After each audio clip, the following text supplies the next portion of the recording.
Assalamualaikum warahmatullahi wabarakatuh. Selamat pagi, salam sejahtera untuk kita semua. Apa kabar ibu-ibu kadar? Baik. Alhamdulillah. Sudah sarapan semua? Sudah. Sudah masak di rumah? Sudah. Nanti suami marah loh belum masak. Aman ya bu? Aman. Bu ya. Baik, saya sebelum menyampaikan penyuluhan ini saya kenalkan diri dulu ya. Kalau nggak kenal maka Tak sayang. Saya Bu Nurhayati Solin. Kebetulan saya sekarang lagi mengikuti pelatihan Bu, pelatihan jabatan fungsional yang mana nanti tugas kami ini dia penyuluh. Tugas kami menyuluh masyarakat, menyuluh kader, mengajari masyarakat. Jadi tugas ini harus benar-benar bisa menyampaikan kepada masyarakat tujuan kita kemari ngapain. Sebelum saya menyampaikan ini, kira-kira ini ibu kader dan juga masyarakat ya, ini peserta dari kadernya berapa orang? 3 ya, yang peserta 2 ya. Nah, tahu nggak apa itu Posbindu? Sebelumnya pernah nggak dengar Posbindu? Mungkin orang puskesmas mengadakan pelatihan, pertemuan pelatihan kader. Kira-kira ada yang tahu? Posbindu itu apa? Pos pelayanan terpadu. Dengan ibu siapa Bu? Ibu Ani Sumbakti. Ibu Wami. Pos pelayanan terpadu. Bagus. Ada lagi nambahin? Ingat kan? Jadinya ya. Baik, memang Posbindu itu ialah pos pembinaan terpadu. Penyakit tidak menular. Kalau penyakit menular itu seperti tadi di diare, batuk-batuk, demam berdarah, segala macam ispa ya, itu dikatakan dengan penyakit menular. Nah, di sini kita ada tujuan saya di sini tadi untuk memperansertakan masyarakat lah tadi ya, supaya mengerti sih untuk pencegahan penyakit tidak menular. Kemudian nanti ibu masyarakat di sini juga bisa memahami juga apa itu tentang Posbindu itu, ya apa itu faktor resikonya. Jadi suatu penyakit hipertensi sebelum sakit kan pasti ada faktor resikonya, ya enggak? Nggak mungkin langsung sakit gula, sakit jantung, sakit kanker kalau tidak ada pemicunya, kalau tidak ada faktor resikonya. Nah, kira-kira faktor resiko PTM ini ada nggak ibu kader tahu? Apa aja itu faktor resikonya? Merokok, benar. Ada lagi? Olahraganya kurang, pola hidup. Merokok, olahraganya kurang, pola hidup yang tidak sehat, kurang makan sayur dan buah, kurang olahraga. Kira-kira di pertemuan ini siapa yang masalah? Mager. Kadang-kadang semua sih Bu. Dan sekarang mager, malas gerak. Iya. Pengaruh malas gerak itu kita jadi apa? Jadi sakit, jadi gemuk. Jadi gemuk ya. Saya gemuk nggak Bu? Enggak, cantik kok. Cantik, alhamdulillah. Saya sudah untuk memperbaiki diri cukup lama. Dulu saya tidur 68. Karena saya memegang program ini, saya tidak role model. Betul nggak Bu? Role model harus langsing. Tapi programnya banyak ya. Mengurangi apa? Mengurangi lemak-lemak. Apa itu lemak-lemak? Di mana tuh lemak itu ada? Di mana kira-kira? Makanan. Junk food itu tahu nggak apa junk food artinya? Makan siap saji ya. Jadi apalagi makan kurangi manis-manis, nasinya jangan setinggi gunung. Kalau bisa kira-kira porsi kita berapa, takarannya juga ada. Apalagi ayo makan sayur dan buah, perkuat sayur ya Bu. Jangan sayur itu kalau kita punya buah diperas lagi dipajakkan katanya, dijual. Tapi situnya nggak makan buah ya. Terus apa lagi? Senam, olahraga. Itu saya kerjakan tuh. Ya, makan saya selalu porsi itu memang harus dikurangi. Jangan terlalu banyak nasi, ya atau syukur atau tidak. Itu bisa menaikkan kadar gula darah.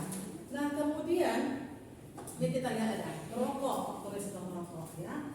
Kalau di keluarga ibu, suami, anak remaja atau opung yang merokok, gimana peran ibu sebagai ibu rumah tangga di situ? Marahkah sama si kakek atau sama suami? Marah sih Bu, tapi nggak ada yang mau dengerin. Marah kita marah balik ya. Marah sekali kan? Ya. Kalau orang perokok ini sifatnya dia nggak suka dimarahin. Iya. Semakin dimarahin dia semakin akan berbuat. Jadi bagaimana caranya kita untuk si suami merokok tapi tidak terkena ke kita? Karena perokok pasif lebih berbahaya dari perokok aktif. Saya bagaimana? Usir suaminya. Ya, suruh suaminya itu merokok di luar rumah. Silakan merokok tapi jangan dalam rumah. Ya, karena apa? Kenapa saya diusir dari rumah? Ini kan rumah saya. Itu ya kalau suami ya. Karena bapak itu kalau merokok bapak tidak sayang sama keluarga. Kenapa nggak sayang? Saya sama kamu gitu. Ya biasa ya Bu, ya suami istri ya. Kira-kira bapak merokok itu sayang apa enggak kalau merokok? Sayang enggak itu? Kaulah cintaku kalau pulang. Kenapa saya bilang mereka nggak sayang? Bapak kan mungkin bapak nggak tahu ya, nggak paham bahwa satu batang rokok itu berapa zat kimia dan organik yang ada di dalam rokok itu. Misalnya ada tar. Nah, ibu tahu tar yang buat jalan itu? Tar yang buat jalan ya? Itu salah satu dari isinya. Ada lilin, ada pembersih kamar mandi. Banyak bu, satu batang rokok itu isi banyak racunnya. Nah, kalau bapak menghembus di rumah, asapnya di rumah, terhirup nggak ke kita? Terhirup, ya. Jadi kalau selalu terhirup, rusak dong otak tubuh kita, ya kan? Rusak. Iya bu. Nah, jadi kita timbul penyakit. Nah, penyakitnya apa aja kalau kalau faktor resikonya tidak menular rokok tadi? Rokok itu membuat kita apa bu? Jantung, penyakit jantung. Iya. Apalagi faktor resikonya? Dia tidak sehat. Nah, ya bu, yang saya bilang tadi, kita makan apa aja? Ada baksonya oke, ya. Ada seafoodnya oke. Santannya kalau orang Batak kalau nggak kentang nggak enak. Gorengan harus ada. Nah, bagaimana mengolah makanan yang berlemak ini menjadi tidak berlemak? Bagaimana caranya bu? Masakan saya Iya, olah ganti pengolahan masakannya yang goreng menjadi merebus. Yang ingin tadi menggulai-gulai kita ungkeplah pakai kelapa kayak ikan pepes itu ya. Cara masaknya diganti. Ya memang kalau mau sehat harus ada pengorbanannya. Cuman kalau sudah sehat di masa sudah tua sudah menikmati. Nggak kayak sekarang ya bu, udah umur 5 tahun, encok datang, ya bu, gula datang, tensi datang, semua penyakit datang. Ya? Di masa muda kita sia-siakan kesehatan tadi. Jadi begitu di masa tua timbul lagi. Kan? Itu tadi faktor resiko kurang sehat, tidak sehat. Kemudian kurang aktivitas fisik. Apa sih yang dimaksud dengan aktivitas fisik? Oh, jadi emang gitu. Ada yang tahu sama sekali? Sama nggak dengan olahraga? Beda. Beda. Boleh jelaskan ibu wanita ini apa perbedaan aktivitas fisik dengan olahraga? Aktivitas fisik itu memang kita tetap saja kan melakukan ya, tapi katanya sih itu beda dengan olahraga. Dan olahraga ini harus dilakukan pagi atau sore hari dengan jalan kaki atau jalan santai. Itu katanya perbedaannya. Ya. Ada lagi yang menambahkan? Iya, sedikit saya tambahkan. Kalau kita pergerakan aktivitas rumah, biasanya itu hanya di satu sisi. Misalnya kalau ini sebenarnya tapi kalau menurut saya setiap tubuh kita itu bergerak, apalagi organ tubuh. Jadi itulah perbedaannya. Bagus sekali. Poinnya ya. Jadi olahraga itu pengiraman. Nggak mungkin sambil olahraga sambil nyapu ya. Dia ada aturan, ada irama, ada aturannya, ada pentingnya, ada intinya, ada kami dengan masa. Ya, jadi ada struktur-struktur yang harus kita ikuti dengan olahraga. Nah, kalau aktivitas kegiatan sehari-hari yang kita lakukan di rumah itu ada 3 kategori. Ada yang ringan, ya, ada yang sedang, ada yang berat. Yang ringan itu apa? Yang sedang itu apa? Yang berat itu apa yang dilakukan? Kalau yang ringan itu kerjaan rumah menyapu, ya. Nafas kita santai, tenang, tidak sampai terdiam.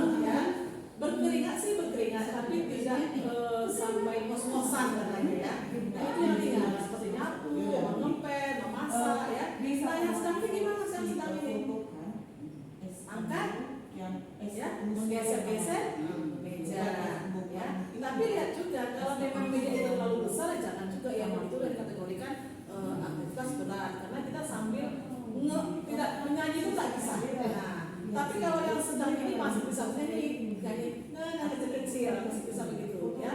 Kalau yang sudah berani untuk kita keluar keringat dari luar lebih banyak ya, bebannya itu kemudian kita angkat lebih besar ya, seperti kita angkat lemari, mengangkat meja-meja gitu itu sudah dikategorikan angkat berat.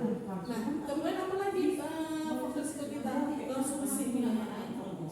Nah di sini di warga Simalingkar ini Bu di mana masyarakatnya di kelurahannya banyak nggak faktor-faktor kuat tuh di sudut-sudut?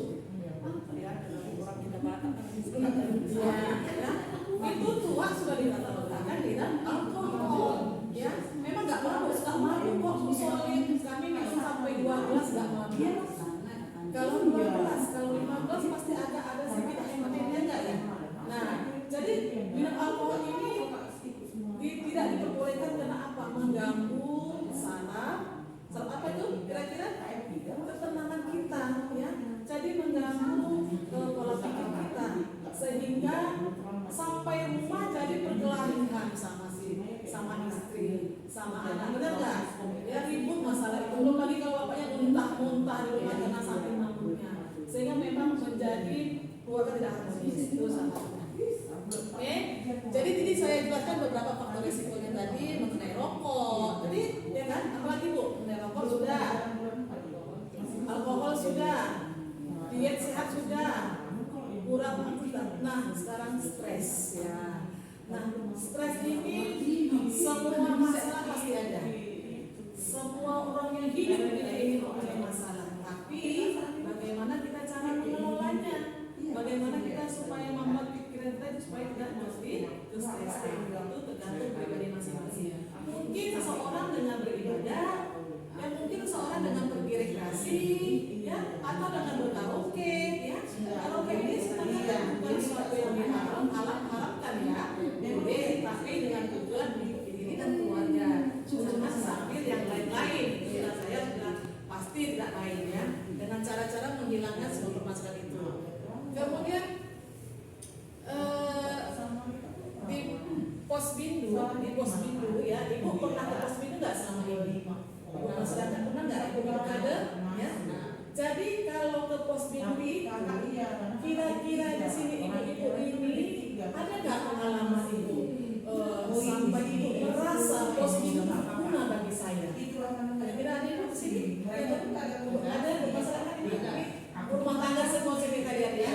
Coba sampai yang punya pengalaman boleh sharing dong ke saya. Kalau ini mungkin dari tetangga ke yang pernah datang ke Posbindu ya.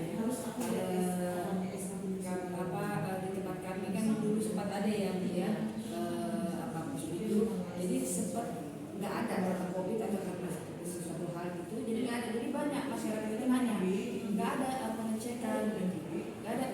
Jadi berarti kan dia merasakan hal yang positif dari keberadaan Posbindu karena memang di tempat kami ada suspek yang DN gitu. Dia merasa setiap bulannya kalau ada Posbindu di tempat itu terbantu gitu. Jadi kalau misalnya nggak ada, itu nggak ada, kapan ada gitu. Jadi dia bertanya-tanya gitu. Jadi saya menurut kami ya pasti ada efek positif dari Posbindu ya. Jadi ya kami pun juga ya sekali-sekali ada mungkin gejala lah, misalnya kayak saya bilang pernah beberapa kali ke Bastaman atau apa, tanyalah sama Bu Rina, Bu ini kira-kira apa, dicek apanya gula atau hipertensi atau apa gitu. Jadi sangat membantu lah gitu.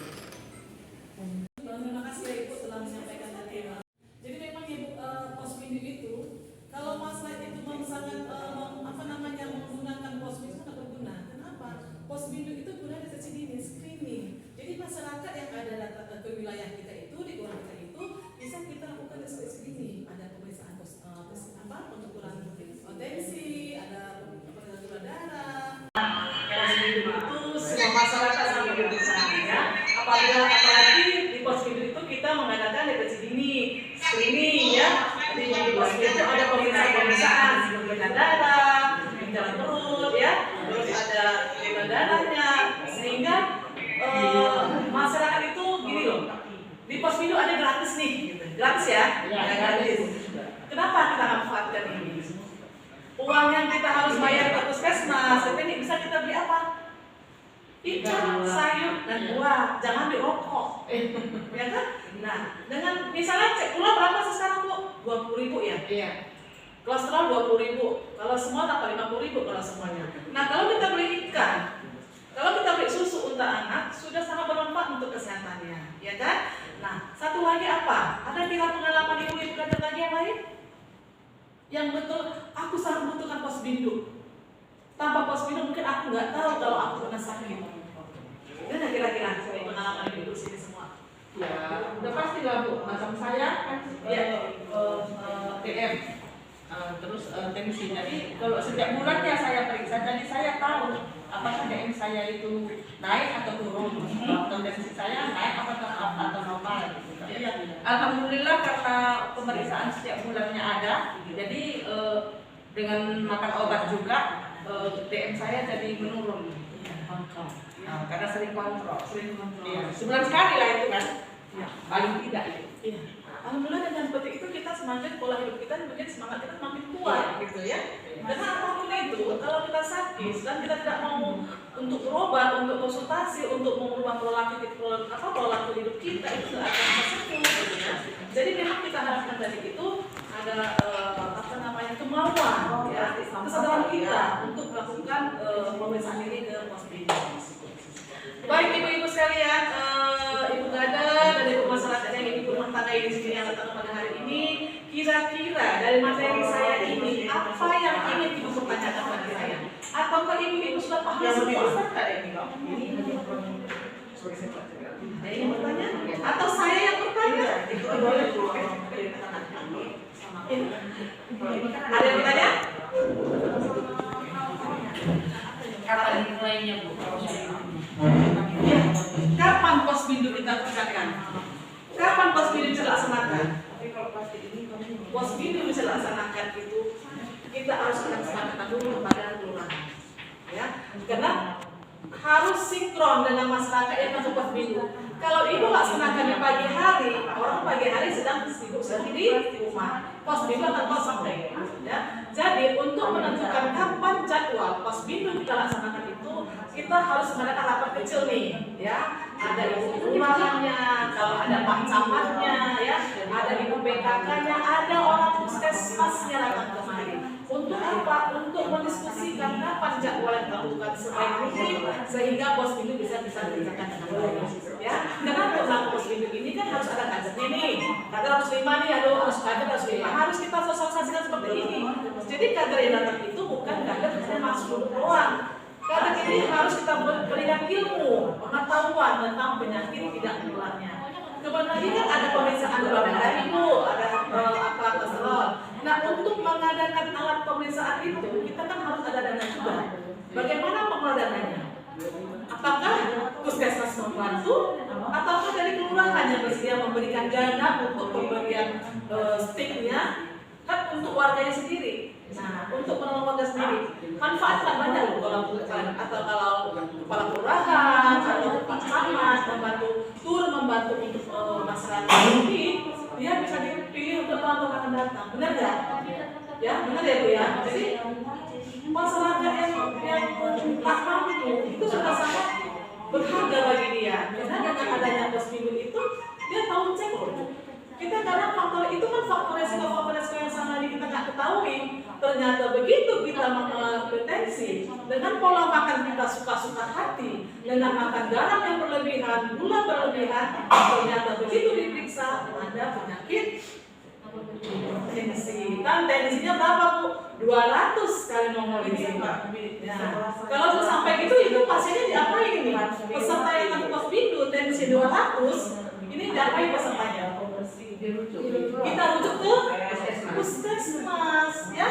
Jangan itu kader lagi yang memberi obatnya segala macam, tidak boleh. Karena apa? Posbindu ini tidak diperbolehkan memberikan obat, ya. Dia di situ hanya pemeriksaan, ada wawancara dan edukasi. Yang diedukasinya itu apa? Permasalahan yang ada pada diri pesertanya. Nah, apa dari hasil pengukuran itu tadi? Kira-kira, oh ini tensinya tinggi. Oh dia merokok, faktor resikonya dia merokok. sukanya makan junk food, obesitas perutnya. Jadi banyak faktor-faktor resiko yang menimbulkan jadilah penyakit hipertensi tadi. Ya, dan juga ada lagi yang mau tanya Ibu? Mas itu bisa Oke lah. Sudah paham semua? Sudah memahami apa yang saya sampaikan? Nah, kira-kira tadi pos bindu sudah paham ya? Apa yang pos bindu? Pos pembinaan terbaik. Terus tadi faktor resikonya apa tadi Bu? Merokok, iya, dan kelola stres ya, jangan terlalu banyak stres, enjoy aja, happy ya, hari-hari kita buat happy walaupun masalah segudang ya. Kalau gitu tadi ya sudah saya sampaikan beberapa materi, terus ibu-ibu kan juga sudah memahami, kita sepakati deh ya. Kita sepakati nanti setelah ibu pulang dari sini, dari pertemuan kita ini, ibu di kelurahan sudah bisa menyampaikan ke ibu lurah ya untuk melaksanakan pos bindu. Nah, pos bindu yang sudah ada, ayo digerakkan lagi ya, ajak masyarakat lagi ya. Karena untuk mengajak masyarakat itu ekstra capek ya. Harus pandai kita meraih, harus pandai kita mengajaknya, menghayo-hayokan masyarakat. Tapi kalau peserta masyarakat yang sudah kena sasarannya, sangat bermanfaat bagi dia. Oh ternyata sangat berguna pos bindu tadi. Baik ya Bu ya, kita sepakati bersama ya bahwa pelaksana pos bindu juga harus dilaksanakan. Walaupun tidak ada stik gula, pensi sangat berguna. Ya Bu, jangan menjelangkan pada kolesterol dan gula enggak. Tensi berguna enggak? Kalau tahu tensi yang naik, diapain? Kan? Nah, jadi kalau cuma ada tensi, ada lingkar perut, terus ada tinggi badan, itu juga bagus untuk melihat obesitas. Ya, ada pengukuran yang bisa kemudian kan? Jadi baiklah ibu-ibu kader semuanya, ini ibu-ibu rumah tangga ini yang meninggalkan dapurnya tadi sebentar. Ya, saya ucapkan banyak terima kasih. Mudah-mudahan apa yang saya sampaikan pada hari ini bisa mengubah perilaku kita yang tidak tahu menjadi tahu, yang tidak mau menjadi mau, dan tak mampu menjadi mampu untuk datang ke pos bindu dan memeriksakan diri kita ke pos bindu. Saya diri atau adakah yang saya memberikan saya saran-saran kira-kira? Gak boleh kembali lagi Bu, gitu deh. Ya, saya akhiri, mudah-mudahan semoga pulang dari sini saya sehat. Alhamdulillah saya pun juga akan melaksanakan tugas saya di kantor dan ikut pelatihan lagi bisa bersama sehat, bisa selesai hari ini. Mudah-mudahan saya diluruskan oleh penguji saya juga dalam pertemuan hari ini.